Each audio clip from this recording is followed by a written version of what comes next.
Hello साथियों, मैं जुगल आर्य आप सभी के सम्मुख एक बार और फ्यूचर विजन कोचिंग क्लासेस में आप सभी का मैं हार्दिक स्वागत करता हूं। ये हमारे वीडियो कक्षा 12वीं के भौतिकी विज्ञान के कुछ महत्वपूर्ण वीडियो चल रहे हैं, जिसमें हमारा प्रत्यावर्ती धारा का एक महत्वपूर्ण अध्याय चल रहा है, जिसमें पुराने प्रश्न और कुछ महत्वपूर्ण प्रश्न हमने कवर कर लिए हैं। यदि वो पुराने वीडियोस आपको देखने हैं तो हमारे यूट्यूब चैनल जुगल आर्य को जाएँ, यूट्यूब पर सर्च करें और प्लेलिस्ट में जाकर वो सारे के सारे वीडियो आप देख सकते हैं, या फिर इस वीडियो में हम प्लेलिस्ट की डिस्क्रिप्शन में आपको लिंक भी दे देंगे, उस पर जाकर भी देख सकते हैं। वीडियो पसंद आए और आप हमारे चैनल पर नए हैं तो हमारे चैनल को सब्सक्राइब करना ना भूलें, बेल आइकन को दबाएं ताकि नई अपडेट आपको मिलती रहे।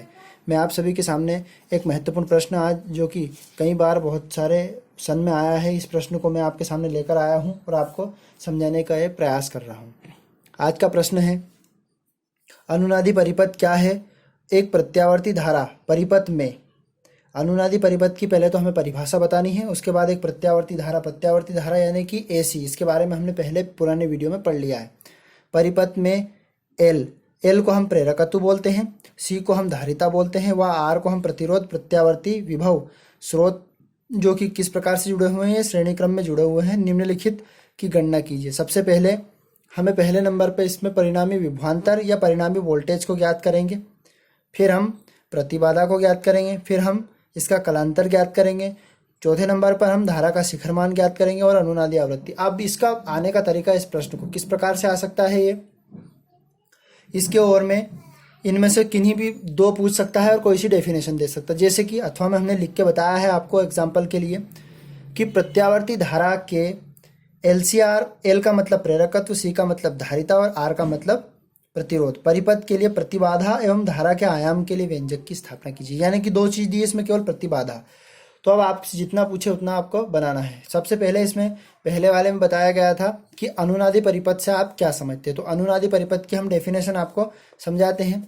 तो अनुनादी परिपथ होता है, किस परिपथ की बात हो रही है? LCR, जिसमें प्रेरकत्व, धारिता और प्रतिरोध है। तो LCR परिपथ में प्रतिबाधा यानी कि Z से दर्शाते हैं इसको। सारे के सारे फार्मूले हमने कर लिए हैं। प्रतिबाधा का मान न्यूनतम होता है कब? जब LCR परिपथ में प्रतिबाधा यानी Z का मान न्यूनतम होता है तो परिपथ में बहने वाली धारा I का मान अधिकतम होता है। प्रतिबाधा का मान न्यूनतम रहेगा तो परिपथ में धारा का मान अधिकतम होगा, और इस घटना को क्या कहते हैं? अनुनाद कहते हैं। और इस स्थिति में प्रत्यावर्ती विद्युत वाहक बल की आवृत्ति को अनुनादी आवृत्ति कही जाती है, और इस घटना को अनुनादी परिपथ या पूरे के पूरे परिपथ का निर्माण करता है, उसे अनुनादी परिपथ कहते हैं। अब हम डेरिवेशन को समझने के लिए सबसे पहले एक डायग्राम बनाते हैं, उस डायग्राम के ऊपर यानी कि परिपथ बनाते हैं। कौन सा परिपथ बनाते हैं? हम प्रत्यावर्ती परिपथ का निर्माण करते हैं। प्रत्यावर्ती परिपथ में क्या क्या होता है वो हम देखते हैं। प्रत्यावर्ती परिपथ यानी कि AC, जिसमें कि AC धारा प्रवाहित हो रही है। तो सबसे पहले हम इसमें प्रेरकत्व, जैसे हमने एक परिपथ का निर्माण करा तो इसमें हम सबसे पहले एक प्रेरकत्व लेते हैं, जिसको हम L से दर्शा सकते हैं। इनके बीचों बीच एक हम C धारिता को जोड़ देते हैं, और इसमें फिर एक हम प्रतिरोध जोड़ देते हैं। अब इसको नाम हमने दे दिया L, इसको नाम दे दिया C और इसको नाम दे दिया R। तो ये बन गया हमारा प्रत्यावर्ती परिपथ, जो कि LCR परिपथ हमने बता दिया। अब इसमें जैसे हम इसको कौन सी धारा प्रवाहित करेंगे, इसमें जैसे हमने ये यहाँ पर एक नाम दे दिया AC धारा, यानी कि प्रत्यावर्ती धारा, जो हमने प्रत्यावर्ती धारा का नाम दे दिया। अब ये तो डायग्राम हमने परिपथ का बना लिया। इसके अंदर क्या क्या चीजें होती है वो आपके सामने मैं नोट कर देता हूं। जैसे इसमें यदि वोल्टेज की बात करेंगे तो प्रेरकत्व के लिए इसका विभवांतर हो जाएगा VL, धारिता के लिए हो जाएगा इसका VC, और प्रतिरोध के लिए हो जाएगा ओमी प्रतिरोध VR। हम एक फार्मूला जानते हैं कि वोल्टेज का शिखर मान यानी कि V बराबर V0 साइन ओमेगा t, यहाँ पर हम लिख सकते हैं। अब इसमें हम जैसे इसको यदि हम दर्शाते हैं तो यानी कि इस प्रकार से हम 3 दिशा के रूप में बना सकते हैं। इसको चित्र A नाम दे सकते हैं, इसको चित्र B नाम दे सकते हैं। इसमें यहाँ से जब हम धारा का प्रवाह करेंगे तो इसमें यहाँ से कौन सी धारा प्रवाहित हो रही है? ये I धारा प्रवाहित हो रही है, और इस पर लगने वाला प्रतिरोध ये R लगता है, यानी कि ओमी प्रतिरोध भी इसको बोल सकते हैं। यहाँ पर हमारा VL प्रेरकत्व बनेगा ऊपर की तरफ, और VC इसका क्या बन जाएगा, मतलब धारिता के लिए विभवांतर, ये धारिता के लिए वोल्टेज। अब जब यहाँ पर VL है और नीचे की तरफ V है, तो VL में से हम इसको, ये जब भुजा निकालनी है ऊपर ऊपर की, तो VL में से हम किसको माइनस कर देंगे, VC को। यहाँ से इसका वोल्टेज गुजर रहा है, इसको हम नाम दे देते हैं U, नाम दे देते हैं। अब यहाँ से इसको मिला देते हैं और इस परिपथ को यहाँ से मिला देते हैं।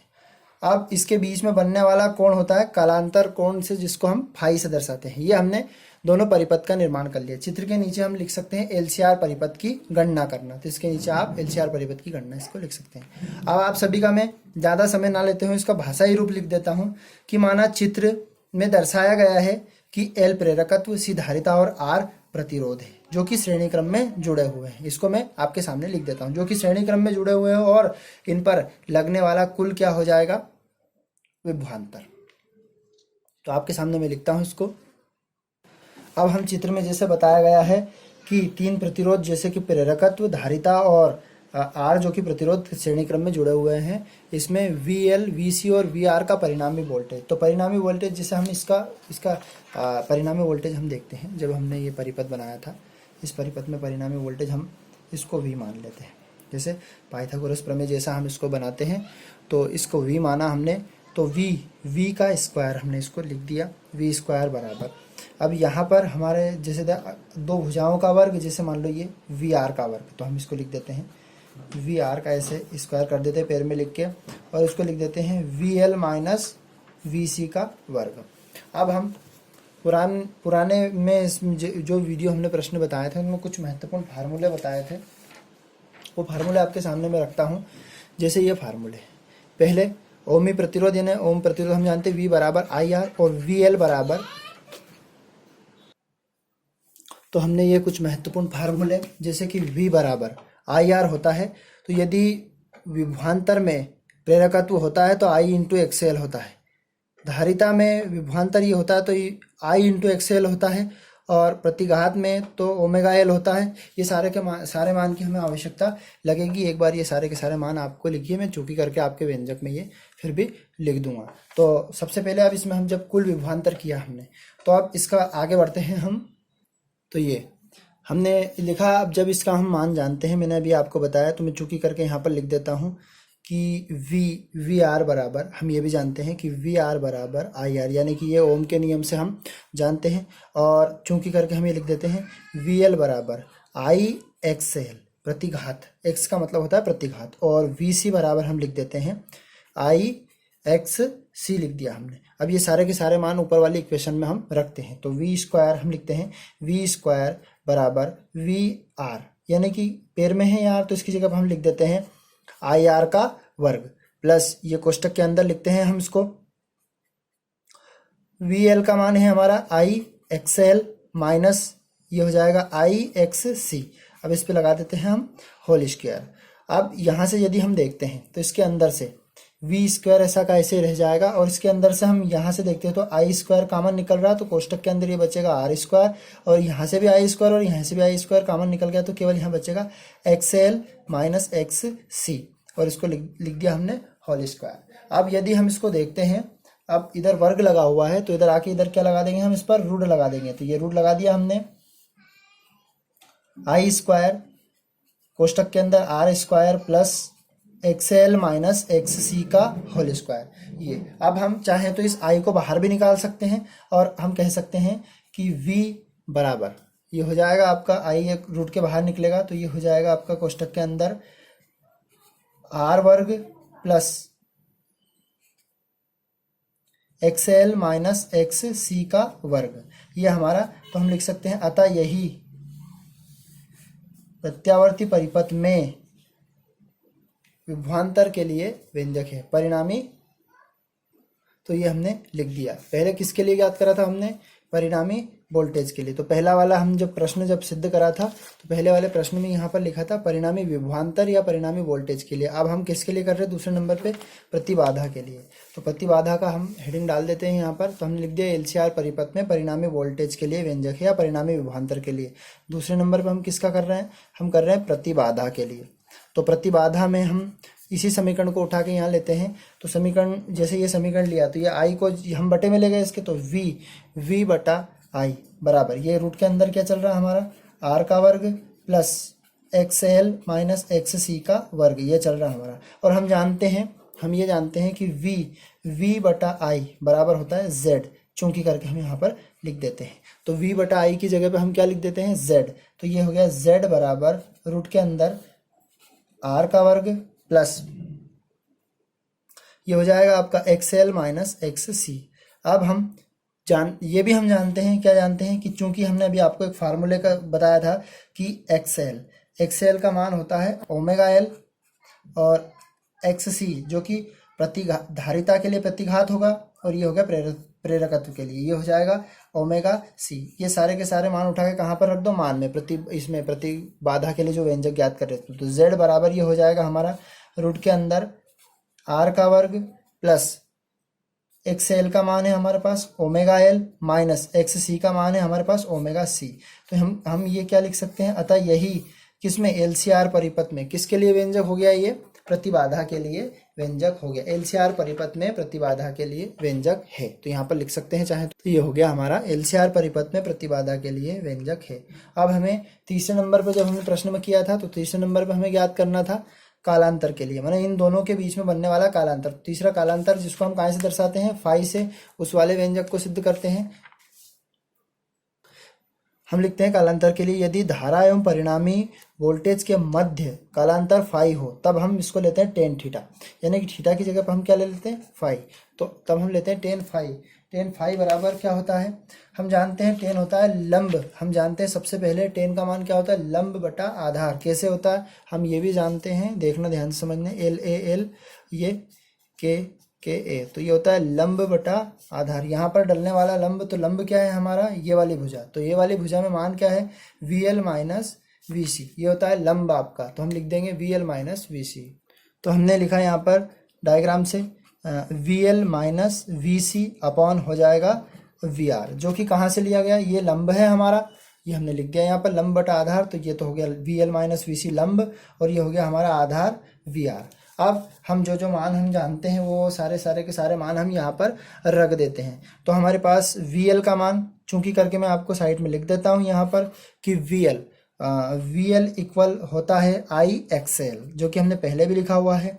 वी सी का मान होता है आई एक्स सी, और वी आर का मान होता है आई आर। ये सारे के सारे मान कहाँ पर रख देते हैं, इस इक्वेशन में।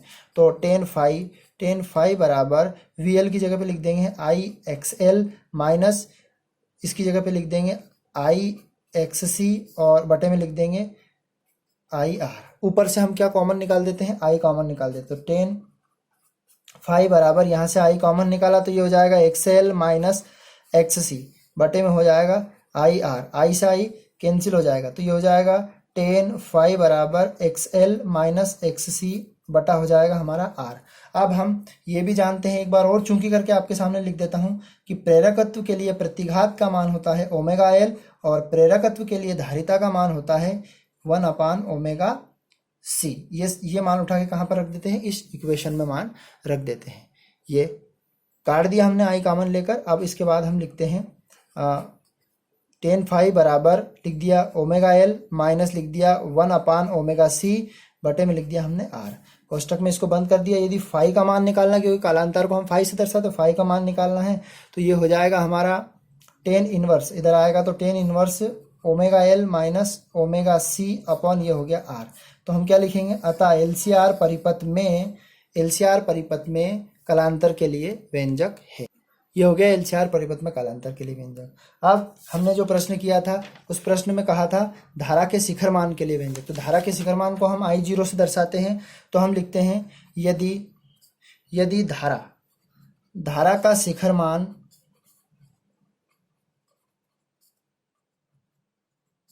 क्या हो, आई जीरो हो, तब हो तो हम आई धारा का मान, यदि धारा का शिखर मान आई जीरो हो तो धारा का मान हम लिखते हैं यहाँ पर आई जीरो बराबर वी जीरो अपॉन जेड। और जेड का मान अभी हमने निकाला है। तो जेड का मान क्या निकाला था हमने, व्यंजक में अभी सिद्ध करके बताया था हमने अभी प्रतिबाधा के लिए व्यंजक। तो ये प्रतिबाधा के लिए हमने व्यंजक सिद्ध किया था कि जेड बराबर क्या होता है हमारा, वो जेड का मान यहाँ पर हम उठा के रख देंगे ऐसा का ऐसे ही। तो हम लिख देंगे यहाँ पर आई जीरो बराबर वी जीरो अपॉन ये लिख दिया हमने आर का वर्ग प्लस ओमेगा एल माइनस 1/ओमेगा c का ये वर्ग लिख दिया। तो अब लिखेंगे अतः यही LCR परिपथ में किसके लिए व्यंजक हो गया, धारा के शिखर मान के लिए व्यंजक हो गया। यहाँ लिख देना अतः यही धारा के शिखर मान के लिए व्यंजक।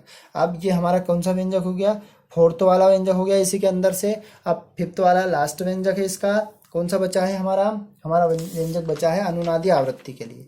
अनुनादी आवृत्ति के लिए हमारा, तो अब हम इसको अनुनादी आवृत्ति के लिए बनाते हैं। LCR परिपथ में अनुनादी आवृत्ति, तो हम ये जानते हैं कि प्रतिबाधा के लिए प्रतिघात जो बोलते हैं इसको हम, उसके लिए प्रेरकत्व में प्रतिघात और धारिता में प्रतिघात दोनों आपस में क्या होते हैं, बराबर होते हैं। और हम XL का मान जानते हैं, ओमेगा एल होता है, और XC का मान होता है 1/ओमेगा c।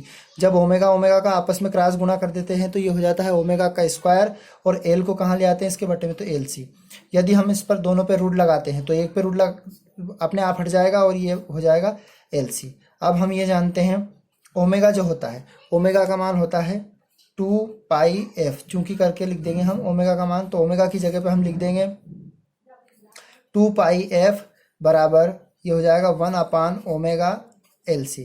अब हमें आवृत्ति के लिए व्यंजक निकालना, आवृत्ति को इंग्लिश में बोलते हैं हम फ्रीक्वेंसी। यदि उसको बारे में और डिटेल पढ़ना है तो पुराने वीडियो में आप देख सकते हैं। तो ये 2π कहाँ पर आ जाएगा, बटे में ये लिख देंगे LC। तो हम यहाँ लिख देंगे अतः लिखेंगे अतः LCR परिपथ में अनुनादी आवृत्ति के लिए व्यंजक है। तो यहाँ लिख देंगे अतः LCR परिपथ में अनुनादी आवृत्ति के लिए व्यंजक है। तो एक ही प्रश्न में हमने को कितने प्रश्न कवर किए हैं, 5 हमने प्रश्न कवर किए। यदि प्रश्न में आपको बोल दे कि अनुनादी आवृत्ति से आप क्या समझते हैं, या और इसमें अनुनादी आवृत्ति के लिए व्यंजक की स्थापना कीजिए, या फिर एक ही प्रश्न बोल देगा, हमने जैसे प्रश्न आपके सामने लिखा था ये इस प्रकार से कि LCR परिपथ में अनुनादी आवृत्ति या प्रतिघात, प्रतिबाधा, कालांतर या धारा के शिखर मान के लिए व्यंजक। तो इस प्रकार से हमने एक ही प्रश्न में 5 आज व्यंजक कवर किए हैं। यदि वीडियो आपको पसंद आए और आप हमारे चैनल पर नए हैं तो सब्सक्राइब करना ना भूलें, बेल आइकन को दबाएं और शेयर अवश्य कर दें, ताकि जिन जिन को इन वीडियो की आवश्यकता है वो वीडियो उन तक पहुंच सके। आप सभी का मैं धन्यवाद करता हूं। आप सभी हमारे वीडियो को देखते हैं और पसंद करते हैं। यदि वीडियो में किसी भी प्रकार का डाउट है तो हमें कमेंट कर बता सकते हैं, और आपको और डिटेल में किसी प्रकार का नोट्स की आवश्यकता है तो हम आपको इस व्हाट्सएप नंबर से पहुंचा सकते हैं। इसी नंबर पर आप हमें भेज सकते हैं। दोस्तों, साथियों, इतना समय देने के लिए बहुत बहुत धन्यवाद। Tata, bye bye. अगले वीडियो में बहुत जल्दी आपके सामने मिलेंगे।